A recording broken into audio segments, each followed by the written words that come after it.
Juin 1944.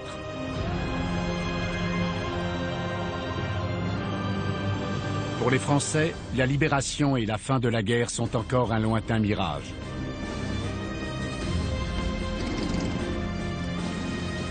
L'Allemagne nazie domine presque toute l'Europe.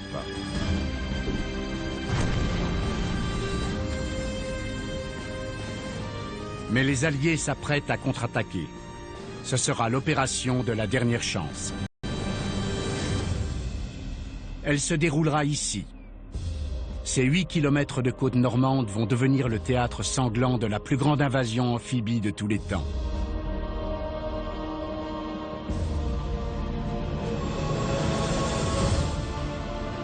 Une armée de 250 000 hommes, mais à l'avant quelques centaines d'hommes seulement, compagnons de lutte, amis, frères d'armes.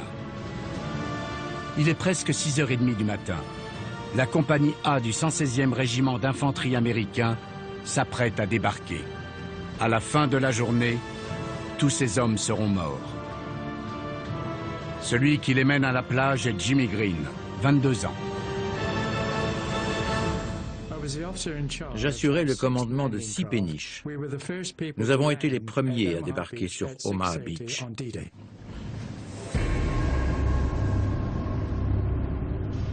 La compagnie A est en tête. Ces hommes sont les premiers à atteindre le sol français par la mer. Leur mission, prendre Omaha Beach. On savait que la plage serait fortement défendue. Et on savait qu'il y avait des positions d'artillerie sur les falaises. Si elles étaient occupées, nous risquions gros. L'âge moyen de ces soldats, 22 ans. La plupart d'entre eux venaient de la campagne, de Bedford, en Virginie. C'était leur baptême du feu.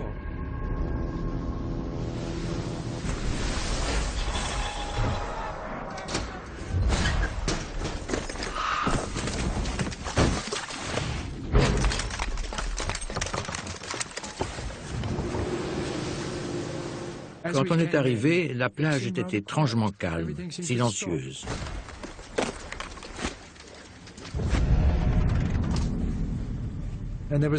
Tout semblait en suspens. Le seul bruit que l'on entendait était le ressac de la mer. Je me suis demandé pourquoi les Allemands laissaient débarquer les troupes sans tirer.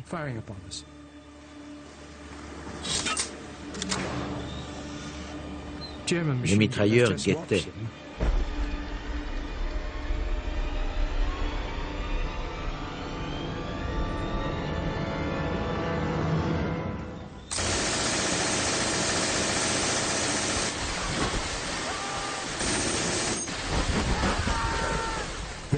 Les hommes étaient comme des agneaux que l'on mène à l'abattoir.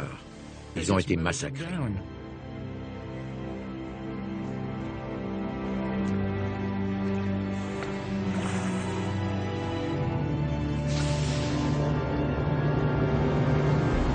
Tous ceux de mon bateau ont été tués.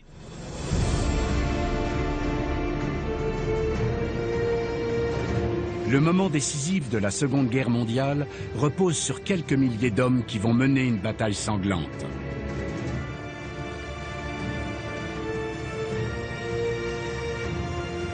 Beaucoup vont mourir. Quelques-uns plus chanceux en sortiront vivants. Voici l'histoire de ces hommes. Ces quelques soldats qui ont combattu pour libérer la France et qui ont survécu.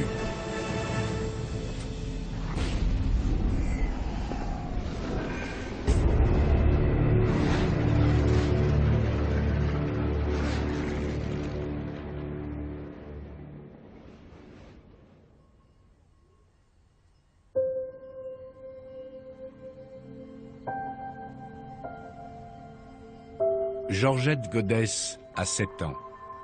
Elle vit avec ses parents et ses grands-parents. Leur ferme est située à 1 kilomètre d'Omaha Beach.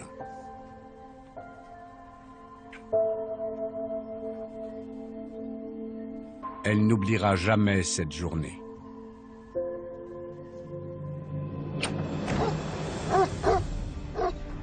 Mon grand-père est arrivé, nous a tiré vite du lit. Il a dit vite, vite, il faut sortir de la maison immédiatement, c'est le débarquement.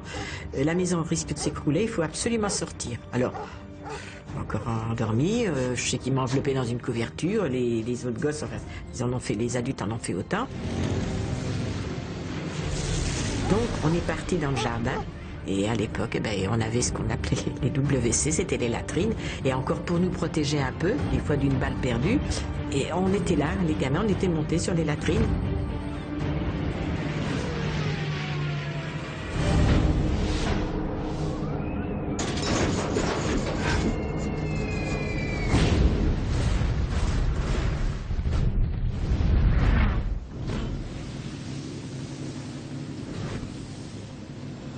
À quelques kilomètres de là, proche du rivage, des bateaux transportent soldats et amis.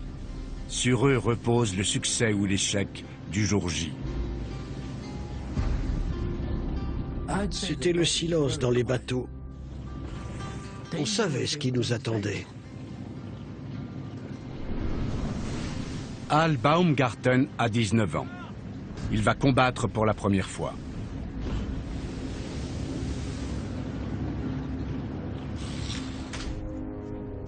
Un an plus tôt, il étudiait à l'université de New York. Puis il a été appelé sous les drapeaux. J'ai écrit à ma sœur en lui disant « N'espère pas me revoir, je pensais que j'allais mourir. »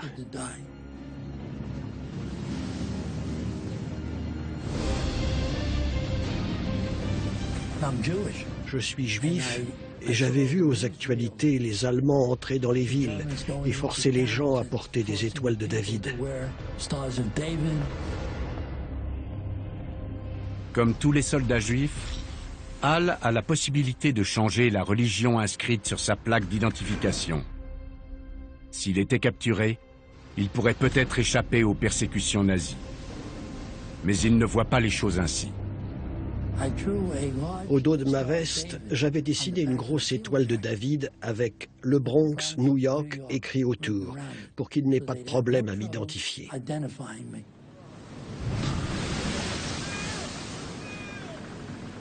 Al et ses compagnons vont être confrontés au plus grand danger, à des périls inimaginables.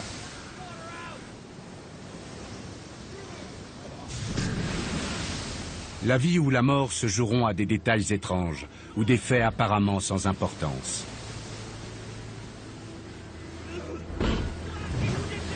Pour Al, la survie dépendra d'une suite d'événements qui auront débuté quelques heures plus tôt, au moment du petit déjeuner.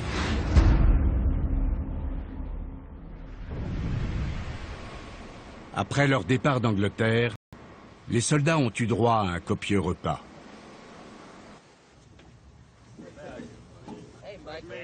Steak, porc, poulet, saucisses, haricots, œufs, bacon, glace, bonbons et beignets. Le tout arrosé de café. Les officiers pensent qu'un estomac bien rempli remontera le moral des troupes.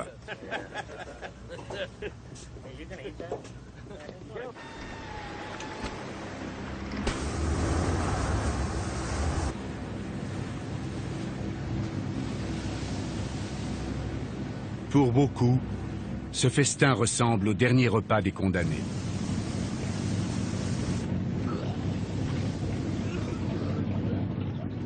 La plupart des gars ont eu un horrible mal de mer.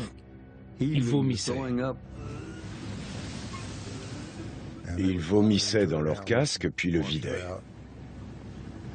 On écopait un mélange d'eau de mer et de vomi. C'était l'horreur. À propos du mal de mer, les marins ont l'habitude de dire « Au début, tu as peur de mourir, à la fin, tu as peur de ne pas mourir ». Je dirais que le mal de mer a diminué leur aptitude au combat de 60%. Un jour comme celui-ci, le destin d'un homme peut tout banalement dépendre de ce qu'il a mangé.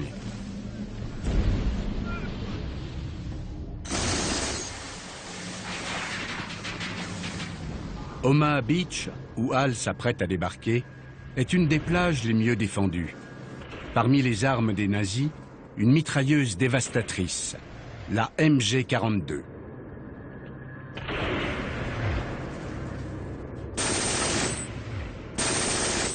la mitrailleuse la plus rapide du monde.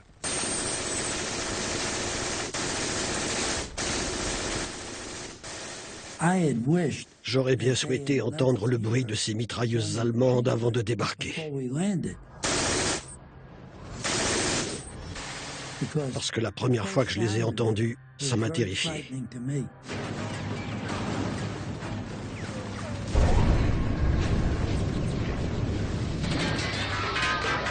Ce n'est pas une MG-42 qui les attendait, mais 5. L'embarcation d'Al pouvait donc être atteinte de 125 balles par seconde.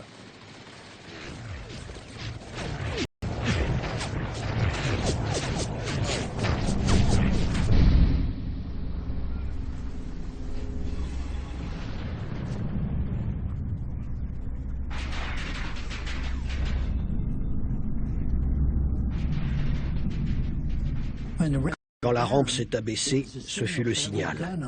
Toutes les mitrailleuses de la plage se sont mises à nous tirer dessus. Les balles fusaient dans tous les sens, comme des abeilles. On avait presque envie de mettre des coups de tapette. Le premier qui est sorti de notre bateau a été tué d'une balle dans la tête. Le capitaine a été coupé en deux. Le gars devant moi est mort sur la rampe. Le toubib est sorti. Il a été touché. Si on restait là, on allait y passer. Il valait mieux sauter. L'unique chance de survie des GI est de faire la seule chose qu'on leur a interdite, sauter par-dessus bord. J'ai plongé.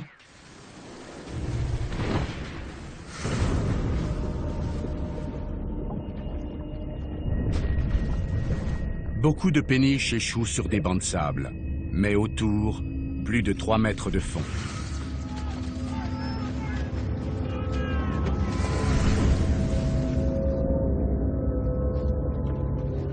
Bob Sells a toujours rêvé d'être soldat. À 15 ans et demi, il était réserviste. Aujourd'hui, il a 18 ans et risque de mourir avant même d'avoir tiré un seul coup de feu.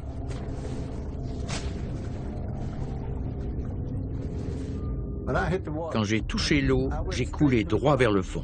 J'ai cru que j'allais me noyer. J'ai commencé à paniquer. L'eau était profonde. Arrivé au fond, je me suis débarrassé de la radio. Il me restait encore à enlever ma veste d'assaut si je voulais m'en tirer.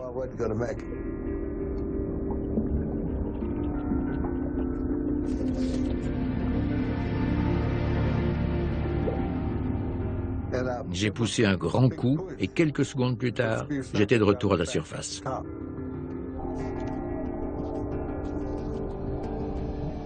Un grand nombre de ceux qui sautent à l'eau meurent noyés, entraînés par le poids de leur équipement.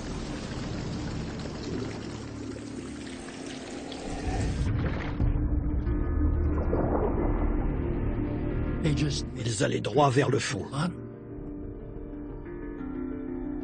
Je les ai vus se noyer.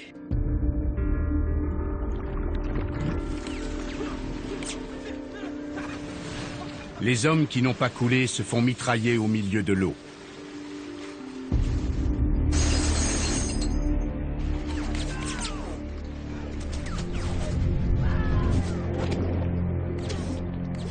Mais l'eau peut aussi les sauver.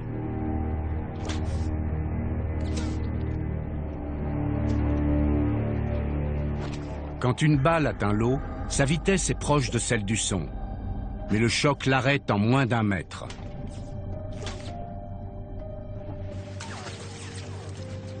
Si une balle tombe à côté de toi, tu meurs. À près d'1 mètre ou plus, tu es sauf.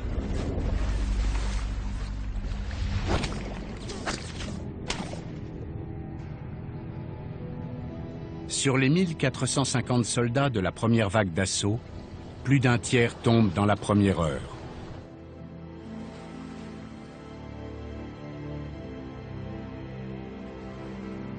La longue liste des noms des morts commence.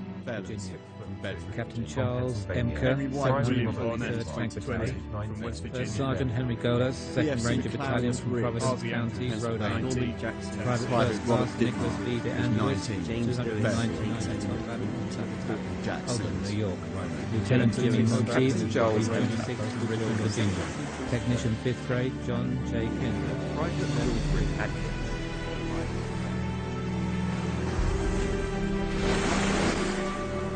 Al Baumgarten baigne toujours dans les eaux du rivage. Il est encore en vie. Mais autour de lui, les hommes tombent. C'était un spectacle horrible. Et c'était surréaliste car l'eau giclait tout autour de moi. Des obus éclataient, des mines explosaient, des gars étaient projetés dans les airs. Mais ce n'était pas mon heure.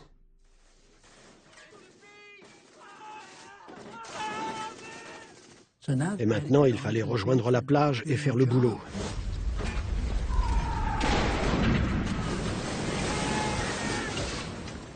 Il est 6h42.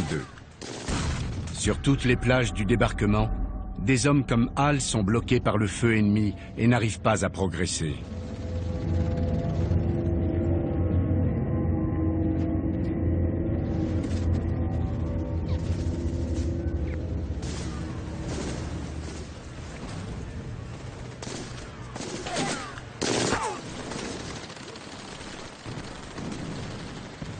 Ce qu'ils ignorent, c'est que derrière les lignes allemandes, il y a une autre armée.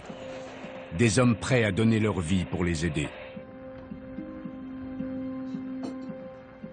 En juin 1944, la résistance compte plus de 200 000 hommes et femmes.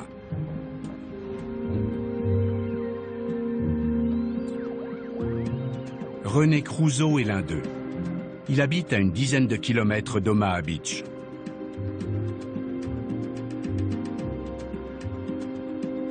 La veille du 6 juin, dans un message codé de la BBC, René Crusoe a entendu le signal qu'il attendait depuis des années. L'appel du labreur dans les matins brumeux. L'appel du labreur dans les matins brumeux. L'appel du labreur dans le matin brumeux. Voilà, on savait ce que ça signifiait. Possibilité du débarquement dans les 48 heures. Mon père était anti-allemand. L'Allemagne écrasait tous les autres. Il n'y avait qu'un peuple qui comptait, c'était le peuple allemand. Mon père était contre.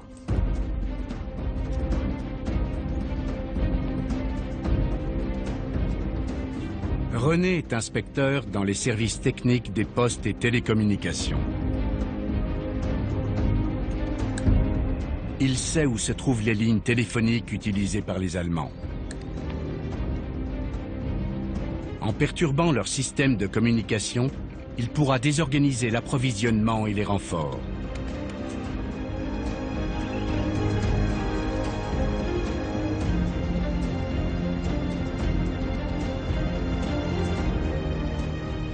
La résistance cible aussi d'autres infrastructures.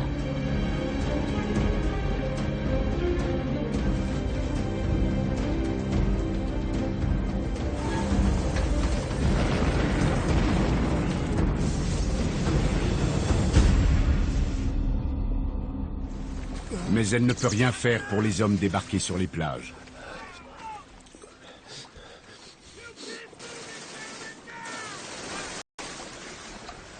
Bob Sells a rejoint les eaux peu profondes qui bordent le rivage. J'ai attrapé un bout de bois. Les vagues le poussaient. Je m'y suis agrippé et je l'ai laissé me porter.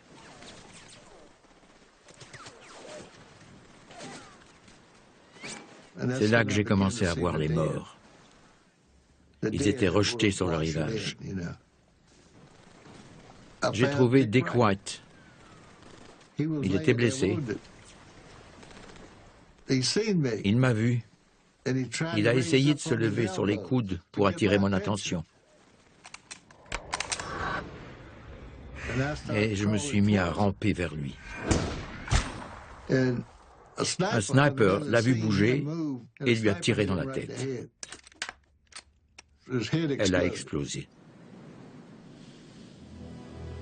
Là, j'ai vraiment paniqué. Plus tard, les soldats débarqués sur Omaha décriront toutes ces horreurs dans leurs lettres. Chère Frangine, les blessés appelaient leur mère. L'odeur de chair brûlée était insoutenable. Maman, je crois que je n'oublierai jamais les bruits et l'odeur d'Omaha ce matin-là. C'était un cauchemar. Les gars se faisaient massacrer par les mitrailleuses et déchiquetés par l'artillerie.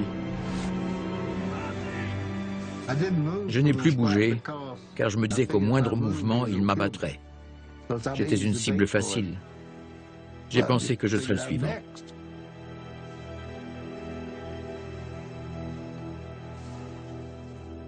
J'étais en état de choc, avec tous ces gars qui se faisaient tuer. On pense à différentes choses. Je me demandais ce que ma mère faisait au pays, si j'irais au paradis, des choses comme ça.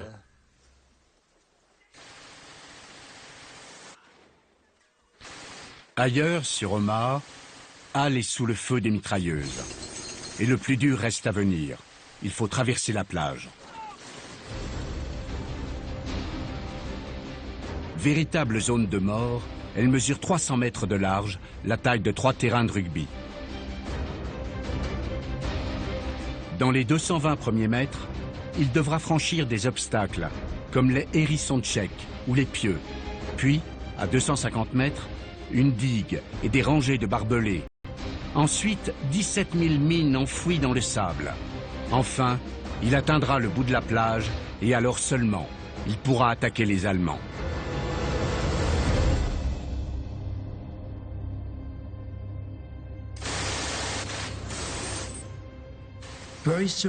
La traversée de cette plage était surréaliste. J'avais vu ce genre de choses dans des films, mais là c'était moi qui vivais ça. Hal et ses camarades sont seuls et sans protection. Mais du renfort est prévu, des tanks. Les tanks leur serviront de boucliers et pourront attaquer les défenses allemandes. Mais les péniches qui les transportent sont vulnérables. Il faut que les blindés puissent rejoindre seuls le rivage. Les ingénieurs alliés ont trouvé la solution, un tank nageur. Ce blindé est un DD, Duplex Drive. Il s'agit en fait d'un tank Sherman classique, équipé d'hélices qui le propulsent dans l'eau et d'une toile étanche fixée sur des matelas pneumatiques. Aussi fou que cela paraisse, ça fonctionne.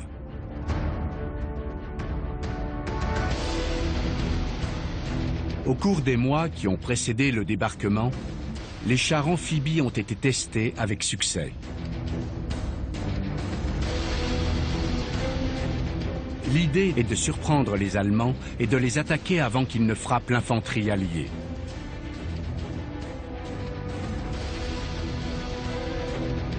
À l'aube du jour J, les blindés se trouvent à 6 km du bord, sur des péniches de débarquement géantes. Le sergent Don Lucey, 24 ans, assure le commandement d'un de ces tanks. Dernier né d'une famille de 6 enfants, tout le monde le surnomme Babe.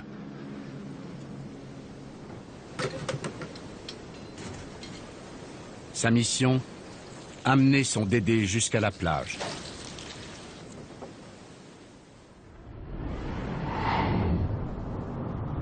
Si tout se déroule comme prévu, il y aura un tank tous les 50 mètres pour couvrir Hal et ses compagnons. Dans la Manche, les vagues atteignent 2 mètres. Lancer les chars amphibies dans cette mer agitée est suicidaire, mais les Alliés n'ont pas le choix.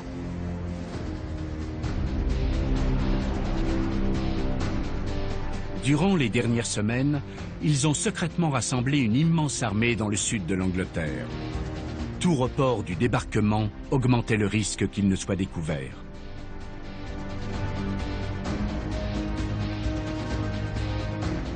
Le mauvais temps a paralysé les troupes pendant des jours, au risque de faire échouer toute l'opération.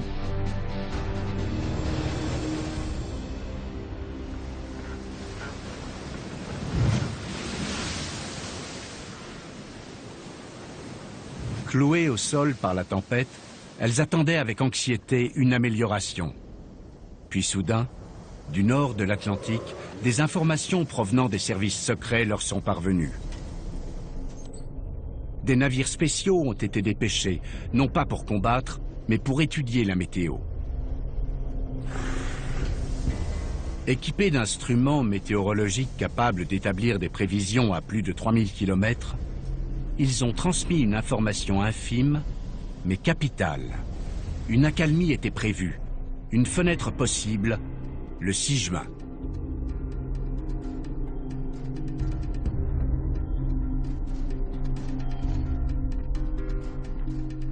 La réussite du débarquement, les vies de milliers d'hommes, dépendent de l'exactitude d'une simple prévision météorologique.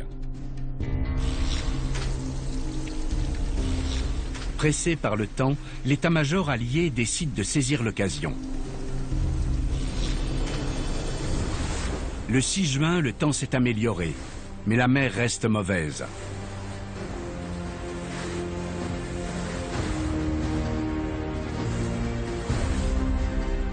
Pourtant, la plus grande armada de tous les temps fait route vers la France.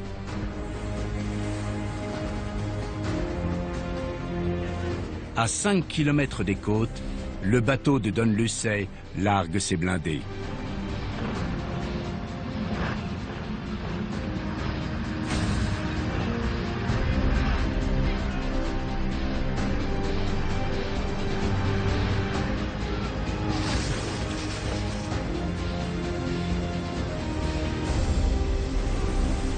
Mais les vagues sont trop grosses. La plupart des engins est submergée, leur toile déchirée.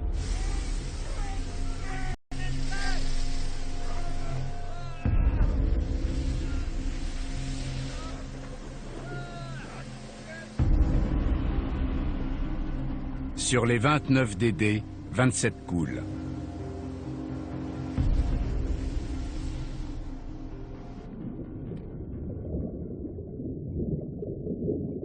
Don Luce s'en tire de justesse. Mais 33 de ses compagnons n'ont pas cette chance.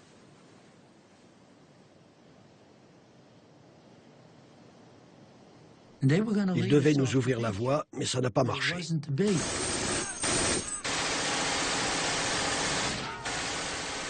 L'opération a échoué. Hall et les autres sont livrés à eux-mêmes.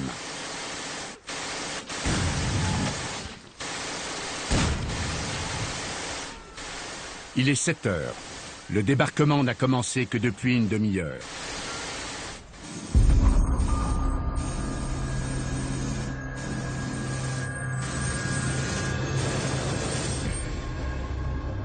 Je me défendais, je voulais survivre, et je priais beaucoup.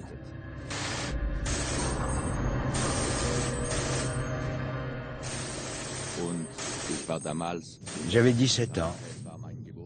J'ai eu 18 ans en Normandie. Un an plus tôt, Franz Gockel travaillait dans l'entreprise de son père en Allemagne. Il réparait les toits endommagés par les bombes. Puis il a été enrôlé dans la machine de guerre hitlérienne. Maintenant, il est un des 20 000 soldats qui défendent la Normandie.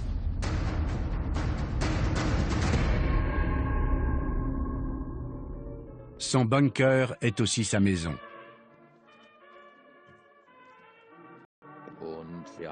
On nous avait donné un phonographe et des disques.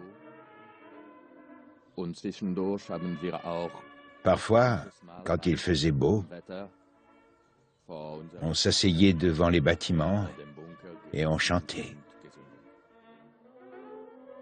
Repousser une invasion est la dernière chose à laquelle ces soldats s'attendaient. Peu d'entre eux, officiers ou simples soldats, pensaient que les Alliés attaqueraient en Normandie. Ils ont été bernés par un des plus grands tours de l'histoire militaire.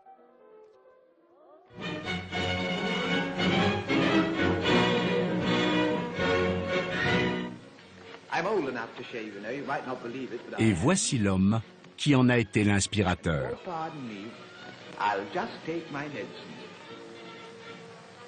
Le magicien britannique, Jasper Maskelyne, a toujours rêvé de mettre son talent au service de la lutte contre les nazis.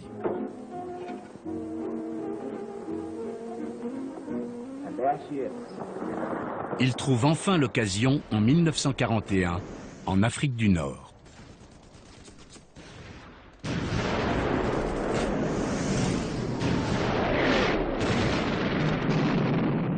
Il intègre une unité secrète, la A-Force.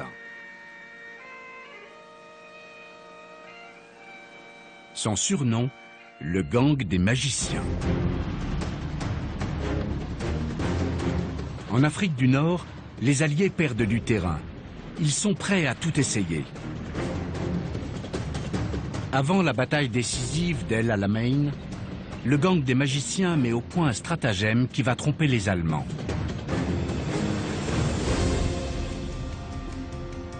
Dans le sud, ils transforment les jeeps en tanks et au nord, les tanks en camions. Les Allemands se défendent d'un côté et se font attaquer de l'autre. El Alamein est une victoire pour les Alliés.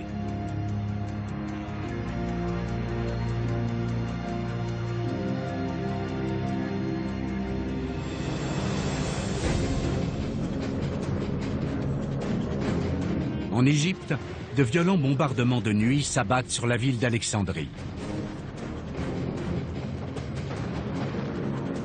Le gang des magiciens organise le blackout de la ville et fait apparaître à 5 km de là, le long de la côte, une fausse Alexandrie. Les bombardiers allemands attaquent une baie vide.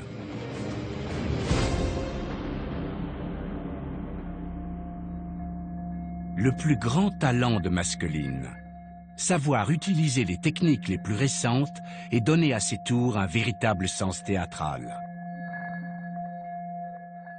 En 1943, les Alliés se disent que les méthodes du magicien pourraient servir à libérer la France. Un débarquement est prévu en Normandie. Afin de tromper les défenses allemandes, ils vont faire croire qu'ils traverseront la Manche à son point le plus étroit, le Pas-de-Calais. Les tours de Maskelyne sont utilisées pour créer l'illusion d'une armée dans le sud-est de l'Angleterre, en face de Calais. Les Alliés installent des leurres, faux bâtiments, fausses barges de débarquement, tanks gonflables.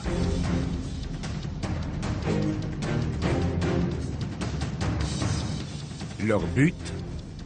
Les faire repérer par les espions et avions de reconnaissance allemands pour convaincre leur état-major que le débarquement aura lieu dans les environs de Calais.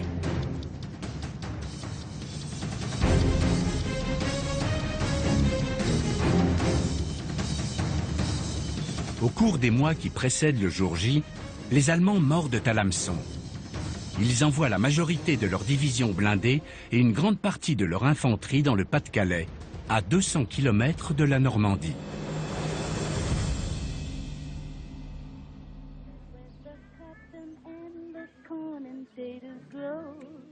Six mois avant le jour J, la défense d'Omaha Beach n'est assurée que par une demi-division.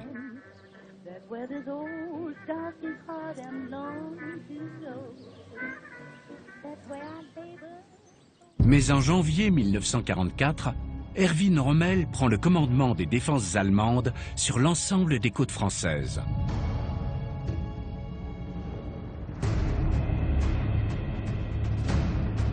Rommel est un stratège redoutable.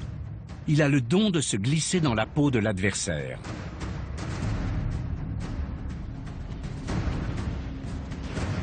Il a bâti sa réputation dans le désert en remportant des combats contre les Alliés avec très peu de moyens.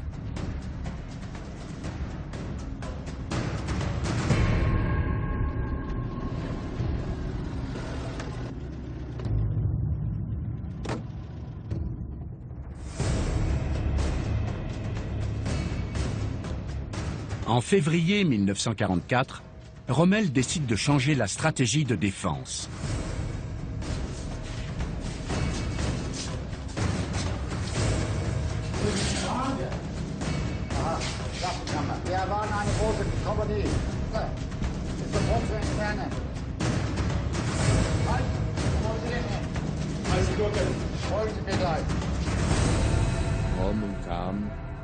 Il se rend au poste 62, accompagné de quelques officiers.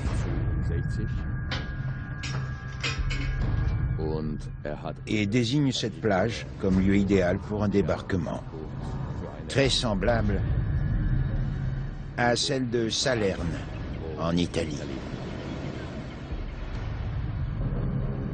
C'est là qu'un an plus tôt, les Alliés ont envahi l'Italie et écrasé les Allemands.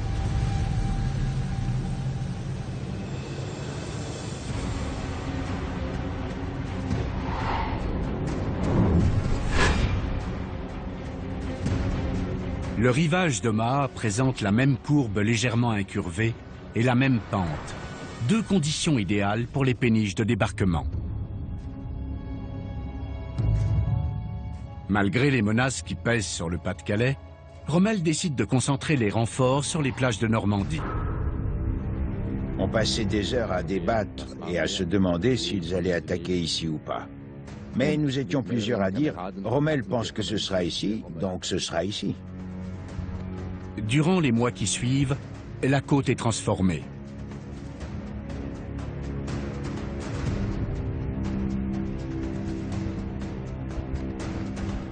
À Omaha, Rommel multiplie le nombre d'obstacles défensifs, un tous les 2 mètres.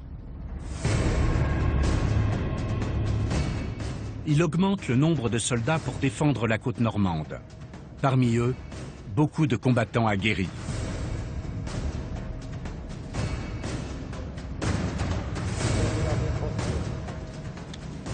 Rommel transforme les bunkers côtiers en places fortes. Le 6 juin 1944, ses soupçons sont confirmés.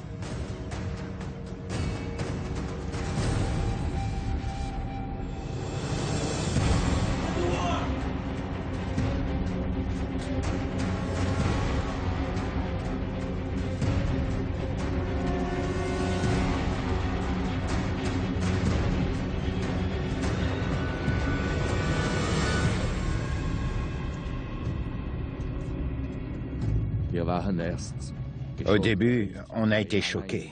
J'étais seul à mon poste. Mon camarade le plus proche était à 30 mètres. Je n'avais personne à qui parler. Alors, je priais.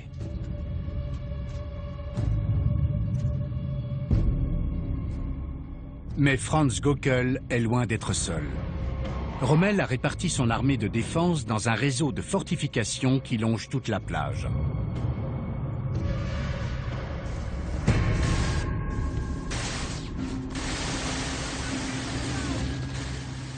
De l'autre côté, sous le feu des Allemands, Hal Baumgarten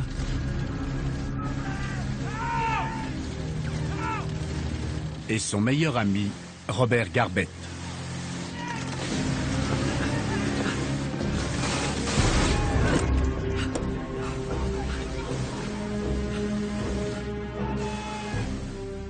J'ai regardé derrière moi et j'ai vu Robert Garbett.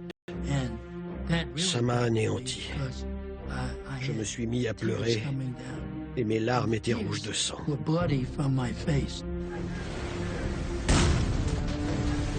Il est 7h10.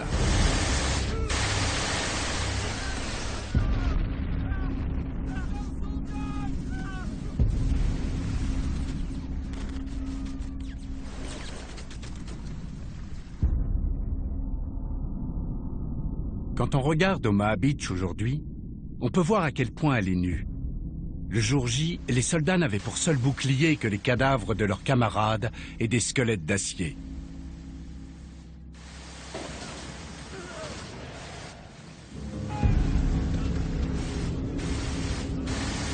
Sur la plage, au milieu du carnage, des scènes de cauchemar et de véritable folie. Le sergent Clarence Robertson, qui avait débarqué avec moi, errait en titubant. Il ne portait plus de casque, il avait un trou béant dans la tête et ses cheveux dégoulinaient de sang. Il s'est agenouillé, a commencé à prier, son chapelet à la main, et une mitrailleuse l'a coupé en deux. Les balles fusaient au-dessus de moi.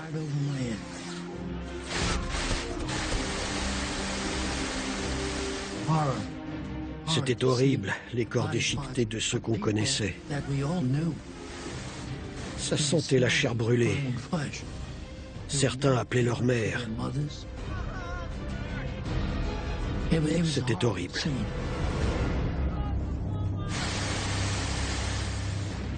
Parmi les autres témoins de ce chaos, un jeune infirmier, Virgil Mantz. Virgil a un secret. Il est trop jeune pour être soldat. Virgil Mantz n'avait que 15 ans. Pour s'engager, il avait volé le permis de conduire de son frère. Il n'aurait jamais dû être là. Mais Virgil n'est pas sur les bancs de l'école. Sa mission, sauver des vies sur le champ de bataille. Les obus se sont mis à pleuvoir.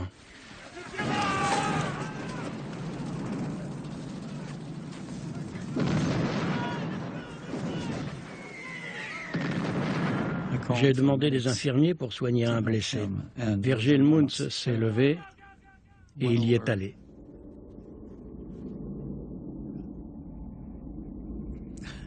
C'est pas facile de parler de ça. Il s'occupait du blessé et les obus continuaient de tomber. Les Allemands tirent des dizaines d'obus par minute. De loin, les explosions font peur, mais de près, sur le terrain, elles dévastent tout. Un obus a éclaté et ces fragments ont transpercé le corps de Virgil Mantz. Il est mort sur le coup.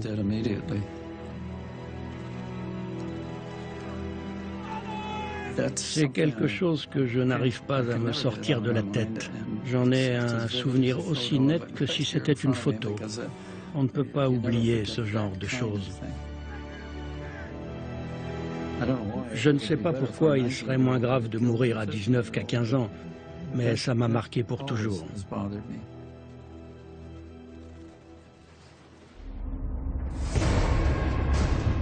La résistance avait prévenu les Alliés qu'Omaha Beach serait défendu par de l'artillerie lourde.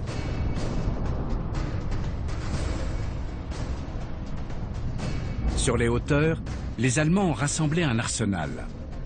30 canons anti-chars, 17 mortiers lourds et plus de 20 canons de campagne.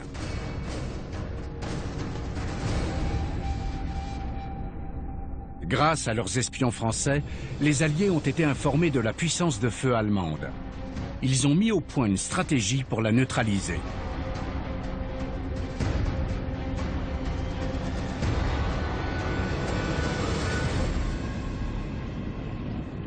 Les avions alliés devaient bombarder les défenses allemandes avant l'arrivée des troupes sur les plages.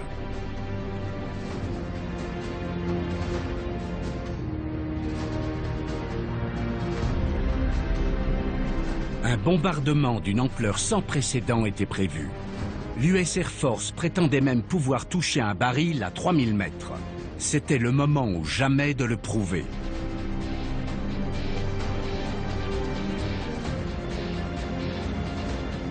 Mais d'épais nuages obligent les bombardiers à s'en remettre à une invention encore récente, le radar.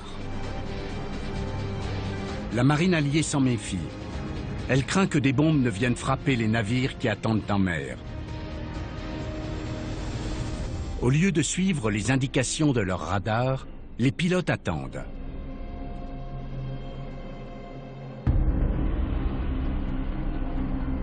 Un retard de 5 secondes et les bombes manqueront leur cible de 500 mètres. 30 secondes, 3 kilomètres.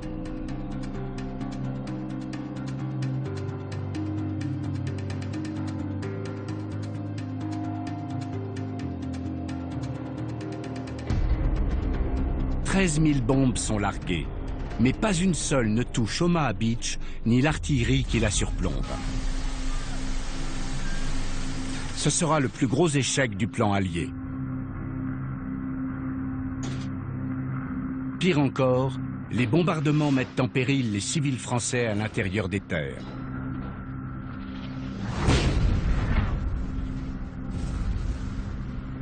Mon grand-père, il faisait « N'ayez pas peur, n'ayez pas peur ». Quand il, là, je me souviens de ça, quand on a entendu les obus siffler, il disait « Celle-là, elle n'est pas pour nous ». Parce qu'à partir du moment où l'obus, elle siffle, elle ne va pas tomber, hein. Bon, elle vous passe à côté. Par contre, de temps en temps, vous voyez la terre, plus loin, un cratère qui se formait et tout.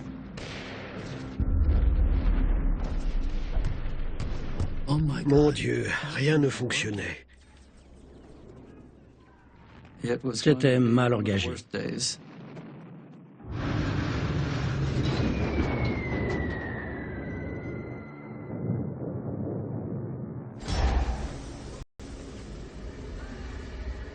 Je me suis dit, il faut que je me sorte de cette plage. Al Baumgarten est encore tout proche de l'eau. Je faisais partie de l'équipe de course de mon université et je jouais au football américain. J'étais en super forme. Il doit parcourir 300 mètres pour se mettre à couvert. Combien ferait-il en temps normal?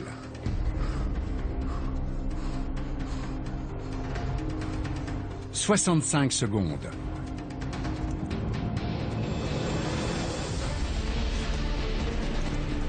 Mais Al transporte 50 kilos de matériel, un fusil, des munitions et il est trempé.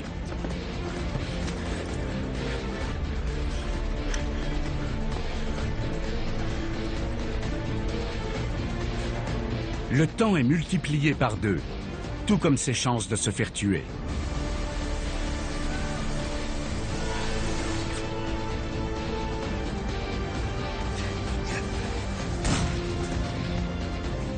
Je me demandais ce que je ressentirais si j'étais touché. Ce que ça fait de prendre une balle.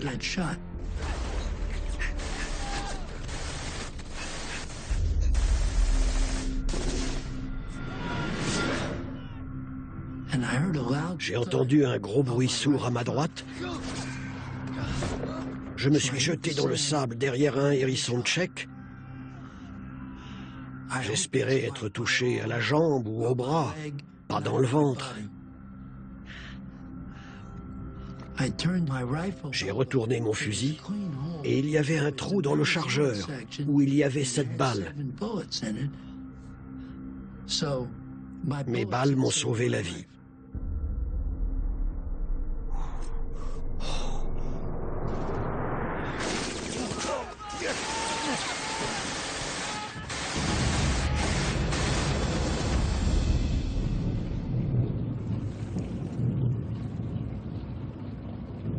Voilà 1 heure que le débarquement a commencé.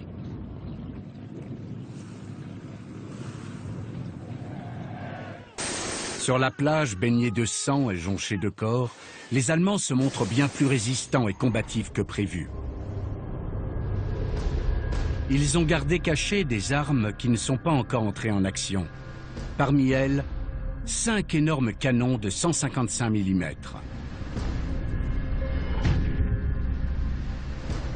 Du haut des falaises de la pointe du Hoc, ils peuvent détruire n'importe quoi dans un rayon de 25 km.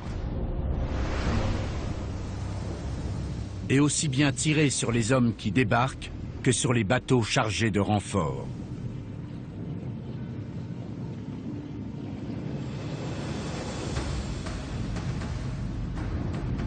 Il est impératif de les détruire, mais elles sont perchées sur des falaises de 50 mètres quasiment imprenables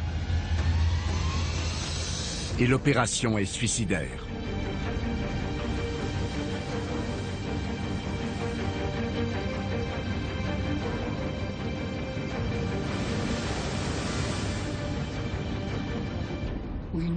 Nous savions que c'était dangereux. Mais nous étions sûrs d'y arriver. Ça faisait partie de l'entraînement commando. On nous répétait que rien n'était impossible pour nous. Georges Terschner est un jeune lieutenant de l'unité d'élite des Rangers.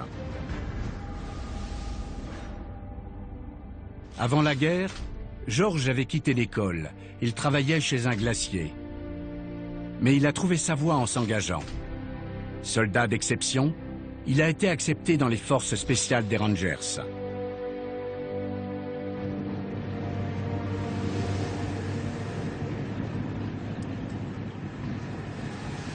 Pendant ces 6 mois d'entraînement, George a caché un secret à ses compagnons, de peur d'être renvoyé de son unité.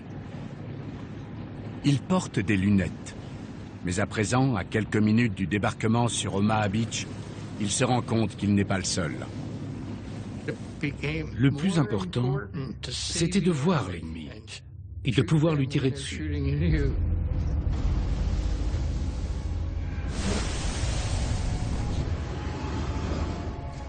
Pour escalader les falaises, George et ses compagnons ont suivi un entraînement et reçu un équipement spécial.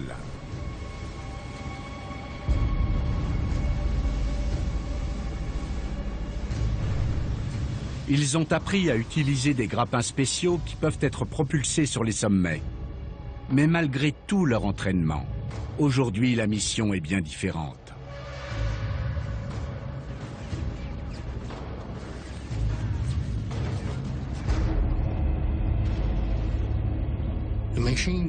La mitrailleuse sur notre gauche a ouvert le feu au moment où on descendait de la péniche. À côté de moi, 2 de mes hommes ont été gravement blessés. J'ai pris une balle dans les côtes. Le toubib m'a regardé. Il m'a dit qu'il fallait faire un bandage et que c'était pas grave, que rien d'important n'était touché. Au milieu d'une pluie de balles, les Rangers ripostent et sortent leur arme secrète, les grappins volants.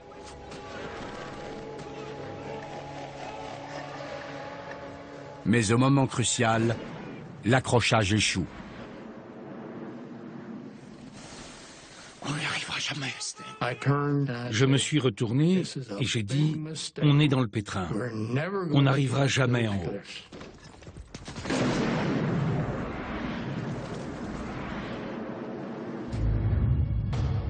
Une fois de plus, ces hommes voient leur destin se jouer sur un détail. Cette fois-ci, c'est l'eau de mer.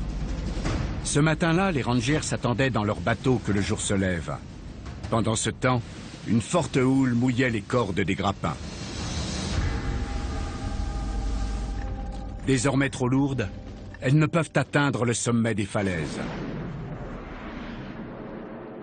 Seuls quelques grappins s'accrochent. George Kirchner grimpe aussitôt. J'ai grimpé, la corde était mouillée, mais ça ne m'a pas gêné. J'ai mis entre 15 et 20 secondes.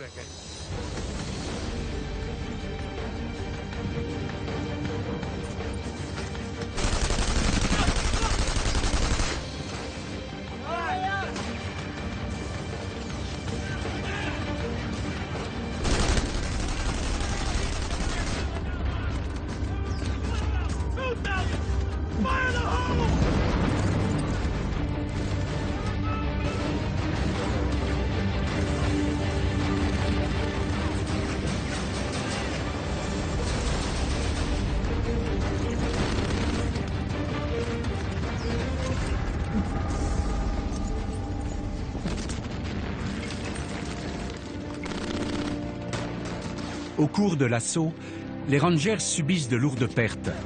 Mais arrivés aux positions allemandes, ils s'aperçoivent qu'ils ont été bernés.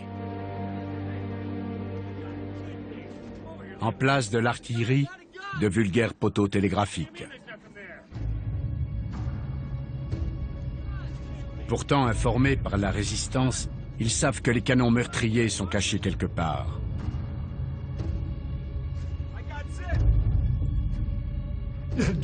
Les Allemands n'auraient pas dépensé autant d'argent à construire des leurs s'ils n'avaient pas eu l'intention de se servir de leur artillerie lourde. Ils sont quelque part, il faut qu'on les trouve.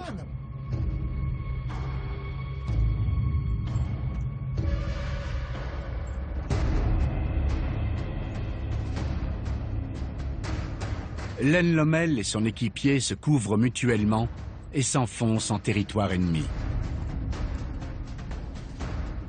On est arrivé à une haie, j'ai regardé par-dessus. On a eu du bol, ils étaient là. Génial, je vais tout faire péter.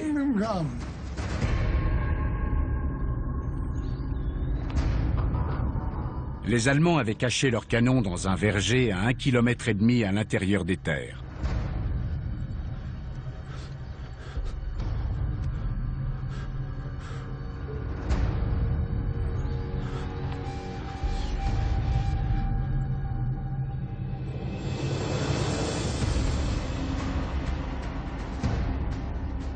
Je pouvais voir les gardes allemands.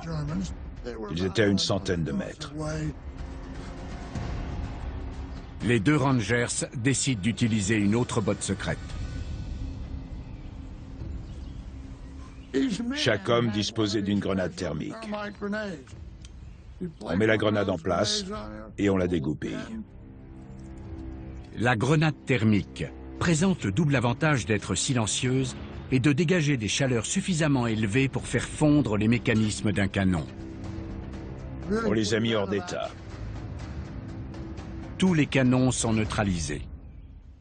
Les Allemands ne nous ont même pas vus.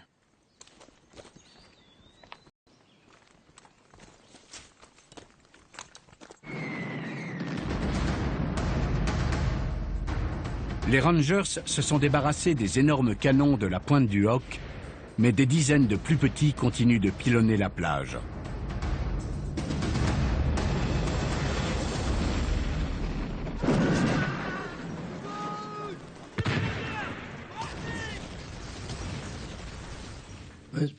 C'était terrifiant.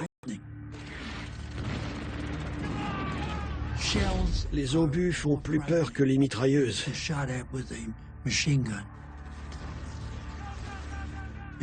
Parce qu'un obus vient de nulle part. Et vous ne savez pas où il va atterrir. Vous ne savez pas s'il est pour vous. C'est terrifiant. Sur Omaha Beach, la vie ne tient qu'à un fil, mais la mort peut venir du ciel.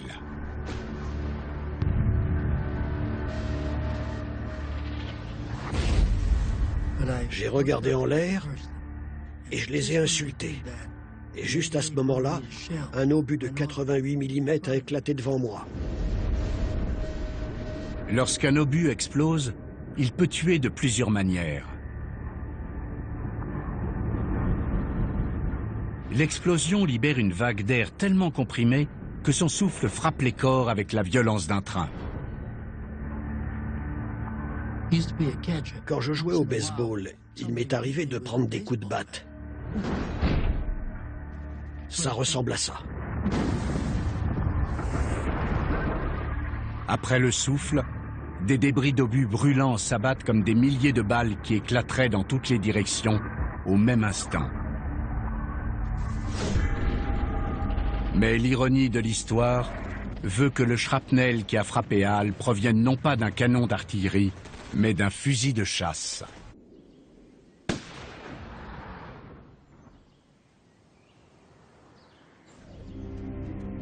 Durant les premiers mois de l'année 1944, la résistance a rassemblé des renseignements sur les protections des côtes normandes.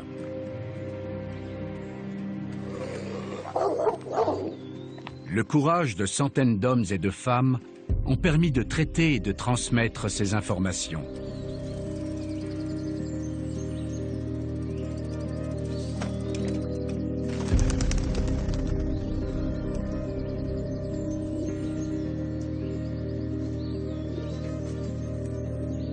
Ils montaient facilement dans les clochers pour regarder ce qui se passait. Les clochers de la côte, s'entend, pour regarder ce qui se passait sur cette côte. Ils voyaient plus facilement les constructions allemandes du mur de l'Atlantique. Robert Douin est peintre. Son métier lui a servi de couverture.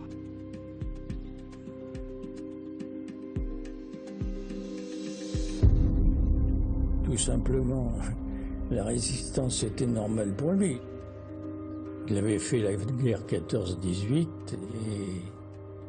il n'était pas question d'admettre que les Allemands nous occupent. Pour transmettre leurs informations en Grande-Bretagne, Robert et ses compagnons de résistance utilisent une technique inhabituelle.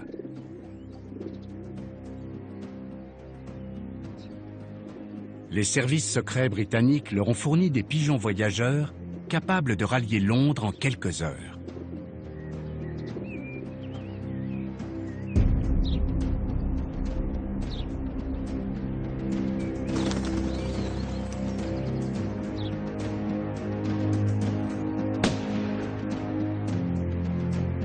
Mais peu avant le jour J, les Allemands les ont repérés. Ils ont alors intensifié leur patrouille dans les zones de passage des pigeons. Entre mars et mai 1944, 27 volatiles sont abattus au-dessus des pièces d'artillerie destinées à pilonner Omaha. Les précieuses informations qui auraient pu aider Hall et ses camarades ne parviendront jamais aux Alliés.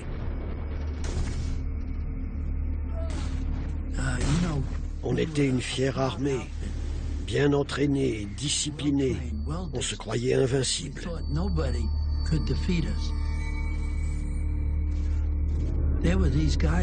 Les cadavres s'entassaient. Il y avait du sang, des morceaux de corps partout. C'était horrible.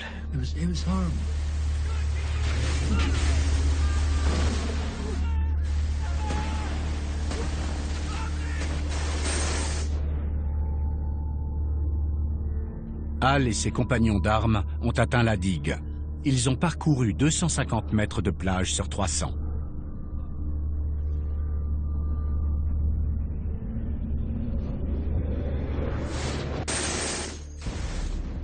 Mais impossible d'aller plus loin. La chance de Hall semble l'avoir abandonné. Je me disais, pourquoi pas moi? Quand serais-je touché?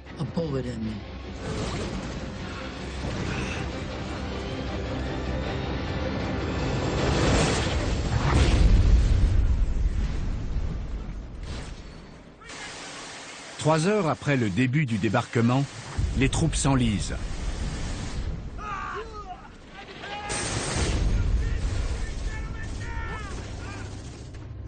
J'étais étudiant, je n'avais pas fini le lycée.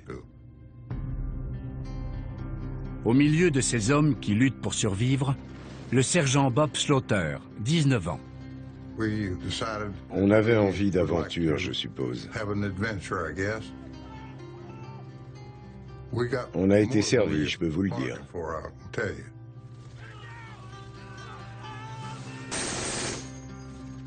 Comme Hall, Bob est bloqué par la digue.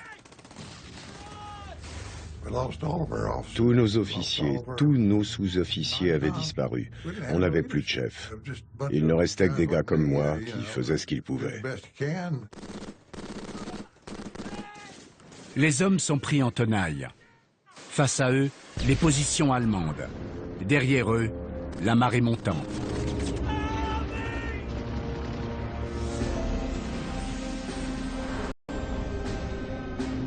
À 9h30, la mer recouvre presque toute la plage et immobilise des milliers d'hommes sur une bande de sable d'à peine 10 mètres de large.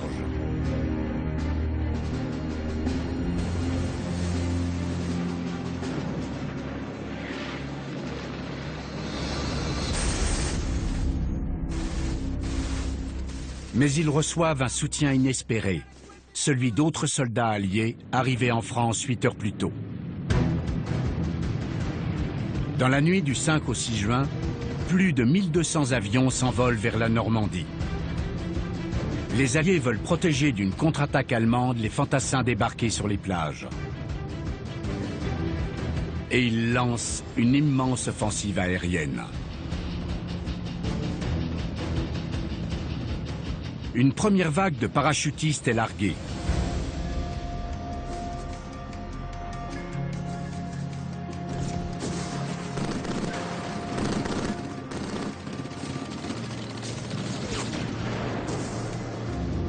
Ce ne sont pas de vrais soldats, mais des leurs destinés à tromper les Allemands. Des mannequins en caoutchouc d'1 mètre de haut, bourrés d'explosifs.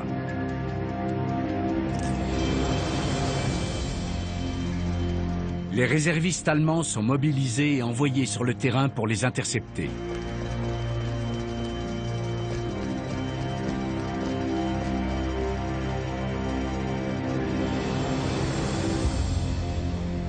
Pendant ce temps, 13 000 parachutistes alliés font le grand saut. L'ambiance était tendue, le vol agité.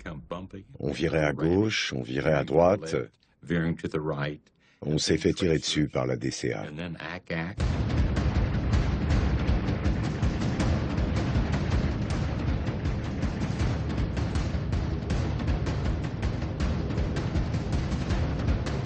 Pat McCree est un parachutiste de 21 ans.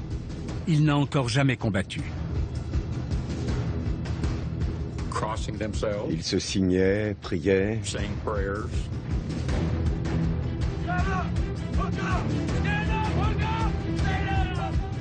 Ça y est, c'était le moment. On check le gars devant soi, on le pousse. Tout le monde est prêt? Oui. On est à la porte, pas de pause. Comme un seul homme, un flot humain qui tomberait de l'avion. Tout à coup, le parachute s'ouvre. On est violemment tiré en arrière. Après, j'ai ressenti comme une sorte de quiétude et de paix.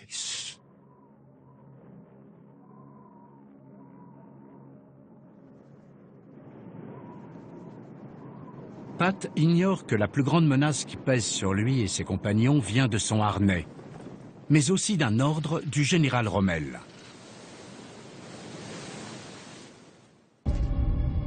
Rommel a ordonné aux troupes allemandes d'ouvrir les digues de la Douve et du Merderet et d'inonder des milliers d'hectares de champs.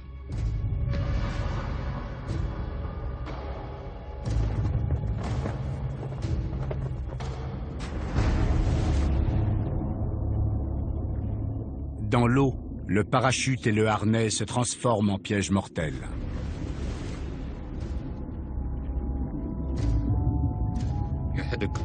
Il fallait se débarrasser du parachute, sinon il risquait de vous retomber dessus. Si vous ne faisiez rien, en quelques secondes, vous étiez mort.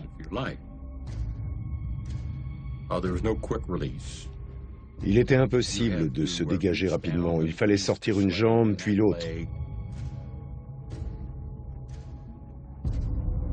C'était terriblement hasardeux.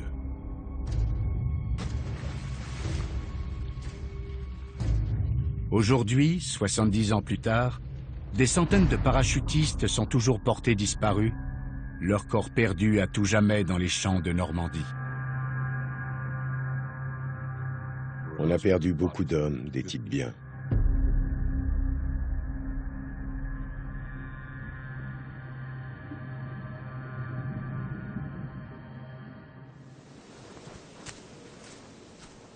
Mais si un bout de toile a coûté la vie à beaucoup de jeunes alliés, le destin a également tendu un piège aux jeunes Allemands qui étaient embusqués.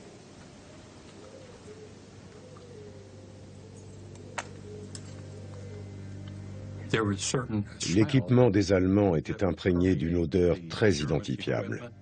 L'huile qu'ils utilisaient pour imperméabiliser le cuir dégageait une odeur très forte.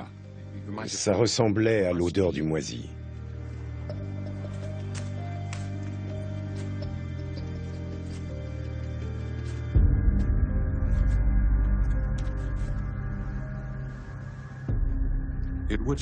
Elle nous avertissait quelques secondes avant que l'ennemi était proche. Ça a sauvé bien des vies.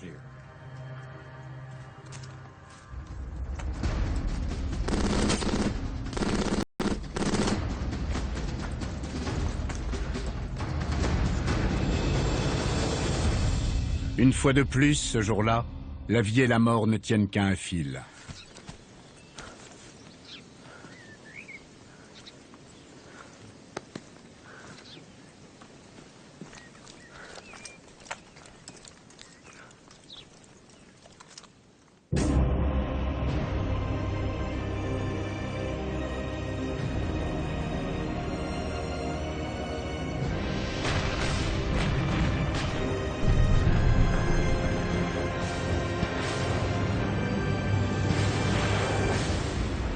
Matin du jour J, il est 10 heures.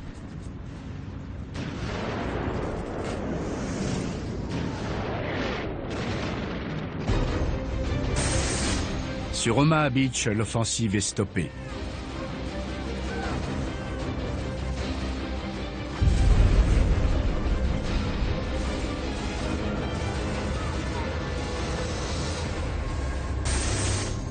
Je me disais qu'on allait perdre, que ce n'était qu'une question de temps. J'ai pensé qu'on avait peut-être échoué. Mais au large, un homme observe et comprend que sans commandement et sans espoir, l'attaque d'Omaha Beach est vouée à l'échec.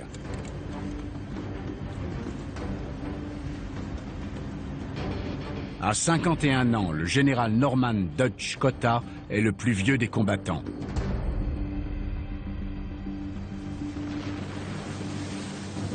Très peu d'hommes sont capables de retourner la situation, mais Cotta fait partie de ceux-là. Au cœur de la bataille, au milieu de milliers d'hommes, l'arrivée d'un seul, 2 fois plus âgé, va tout changer. Tout à coup, quelques-uns de mes hommes m'ont dit « Capitaine, regardez ce mec !» J'ai regardé, et à une centaine de mètres sur la plage, il y avait un gars qui gesticulait, un cigare à la main, et qui criait en direction des gars. C'était incroyable que quelqu'un traverse la plage comme ça, au milieu des tirs. Même à cette distance, on voyait qu'il était plus gros que la plupart d'entre nous. On se demandait qui ça pouvait bien être. Il n'avait pas froid aux yeux.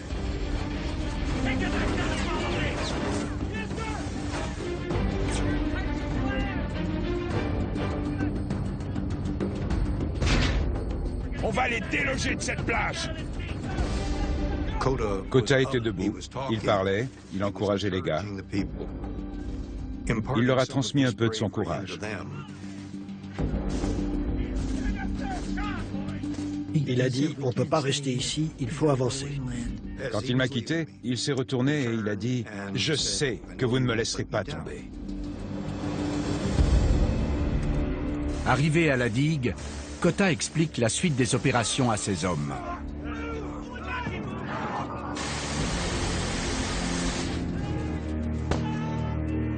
Il faut couper une barrière d'épais barbelés.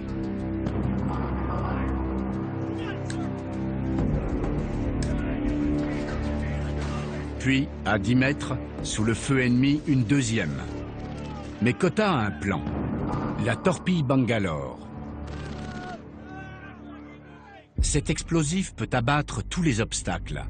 Mais pour cela, il faut le placer juste sous les barbelés et s'exposer aux tirs allemands.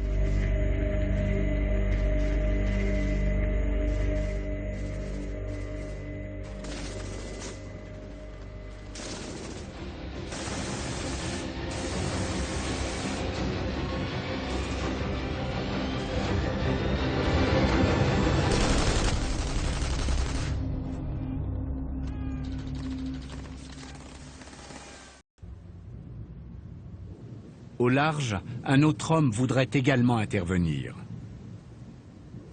James Semmes est le commandant de l'USS Frankford. Il meurt d'envie de lancer des tirs de soutien, mais les ordres qu'il a reçus le lui interdisent. Sa mission, protéger le reste de la flotte. Pour l'instant, il doit rester là. Cotta et ses hommes sont seuls.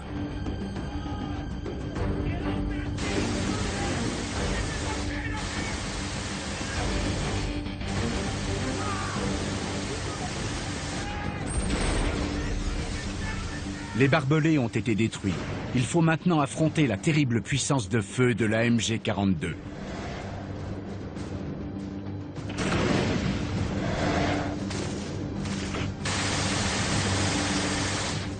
Un soldat se porte volontaire pour monter à l'assaut de la mitrailleuse la plus rapide du monde.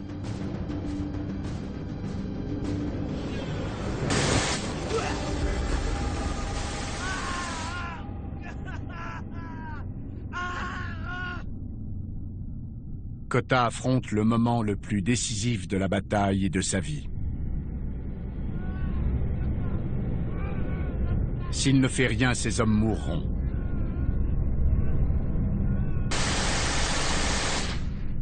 Et bien plus encore repose sur ses épaules. Ces images sont des archives d'Omaha, le jour du débarquement. Les pertes humaines sont telles qu'au large, le commandement allié envisage d'abandonner l'offensive sur cette plage. La vie de ces hommes et l'issue de la bataille d'Omaha sont entre les mains de Cotta.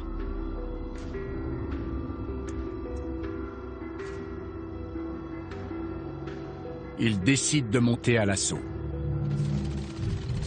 Suivez-moi!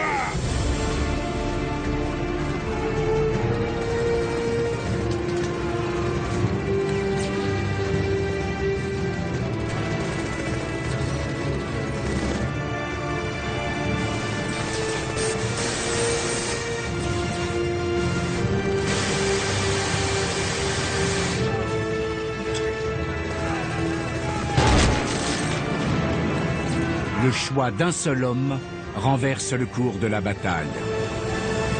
Il n'avait peur de rien.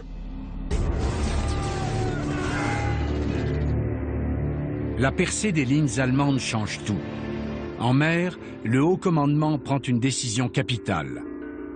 Il abandonne la protection de la flotte et dirige les destroyers vers la plage contre les Allemands.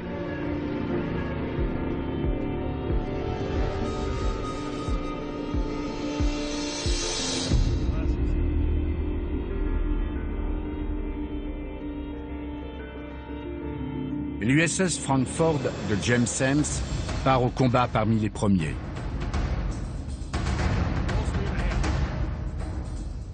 Semmes lance le Frankfurt vers la côte et l'amène si près de la plage qu'il touche presque le fond.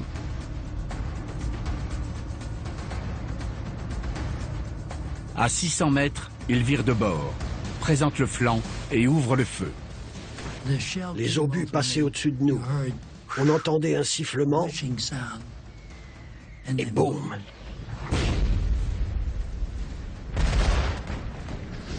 On entendait la canonnade du destroyer. On aurait bien serré la main du capitaine de ce bateau. 11 autres navires passent à l'attaque. Après ces heures hantées par la menace d'une défaite, la bataille d'Omaha Beach tourne enfin en faveur des Alliés.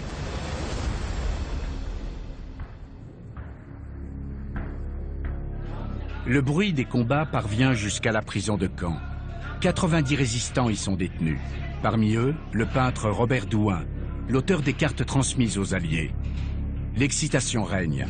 Ce sera peut-être bientôt la fin de l'occupation. Dis-moi ce que tu vois. Peut-être qu'il les relâche. Ils ont dû avoir un moment de joie avant d'être exécutés, parce qu'ils ne le savaient pas qu'ils seraient exécutés. La vengeance des SS est terrible. 87 résistants sont exécutés ce jour-là.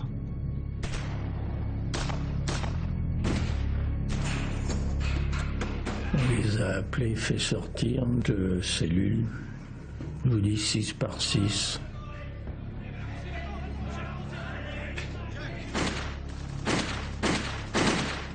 René Crusoe, le génial saboteur des télécommunications allemandes, voit aussi sa chance l'abandonner. L'officier allemand les a vus, a interrogé donc mon père notamment, qui connaissait, il le connaissait de longue date. C'est bien vous qui avez coupé les câbles? Oui. Et nous, avec nous ou contre vous? Nous sommes contre vous.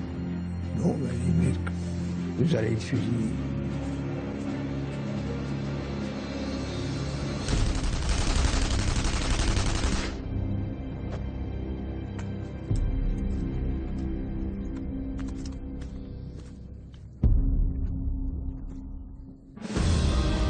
Mais le sacrifice de René et de tant d'autres n'a pas été vain.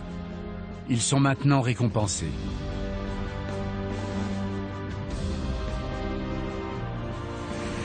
Les Alliés ont ouvert une brèche à l'intérieur des terres.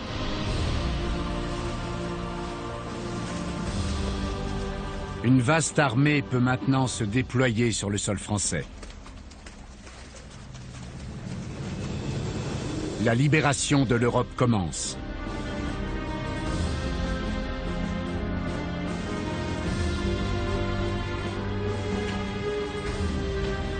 Mais chaque mètre carré de sol normand est conquis au prix de durs combats. La population civile assiste à des affrontements sanglants.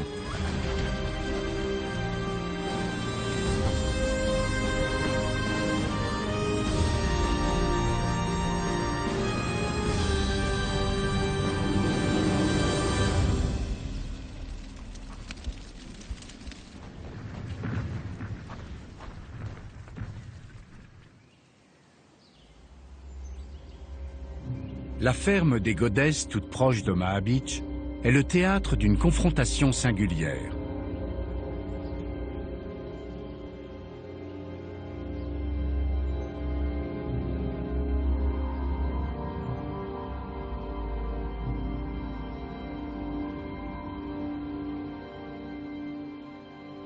Et ma grand-mère dit, mon Dieu, comme elle a vu qu'ils arrivaient au niveau de ce talus où il n'y avait pas de haie. Elle s'est dit à un moment donné, ils vont se redresser et ils vont se tuer. Alors elle a crié, oh mon Dieu, ils vont se tuer. Et j'ai vu ces deux soldats, et ça c'est une image qui m'est toujours restée parce que ils se sont, mais ça a duré quelques secondes, ils se sont regardés, ils se sont tendus la main. Ils ont eu un geste, bon, vous voyez, ils n'ont pas pris pour s'embrocher avec leur baïonnette ou se tirer dessus, non, pas du tout. Ils se sont tendus la main et ils sont repartis. Cette image est devenue pour Georgette le symbole de la guerre. Deux hommes, des gens ordinaires jetés dans une bataille qu'ils n'avaient pas choisie, se saluent et s'épargnent l'un l'autre. Les soldats, c'était nos libérateurs. Et il y a eu cette photo qui a été faite. Et là, c'était dédicacé, l'accueil de nos petits Français fait à nos soldats. Cette photo circulera dans tout le monde libre.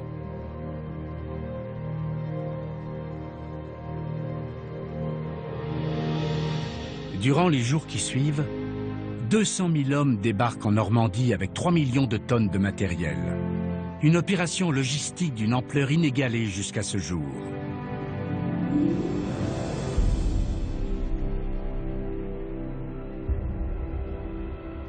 Mais le prix à payer était élevé.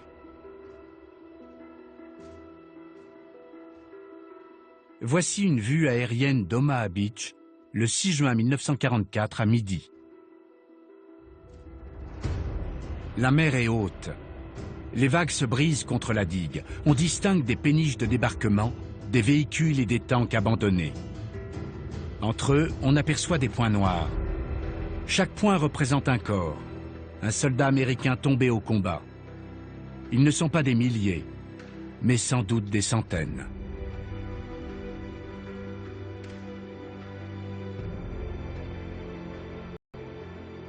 Le jour J, le sort de la Seconde Guerre mondiale s'est joué avec quelques poignées d'hommes sur Omaha la sanglante.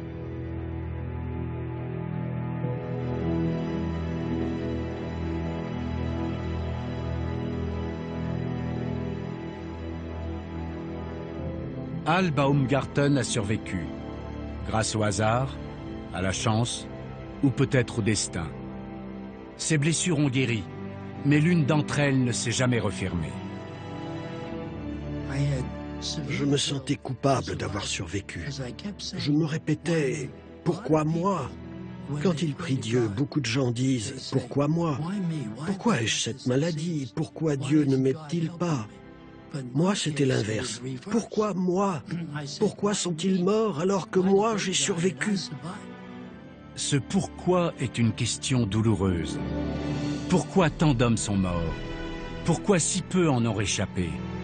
Cela tient-il à un étrange jeu de coïncidence, une fraction de seconde, les caprices de la chance?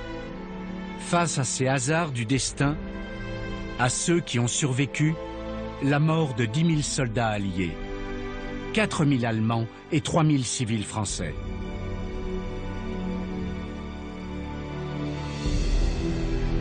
Le jour J fut une grande et terrible bataille. Elle méritait 1000 fois d'être livrée, mais au prix du sacrifice de très nombreux hommes.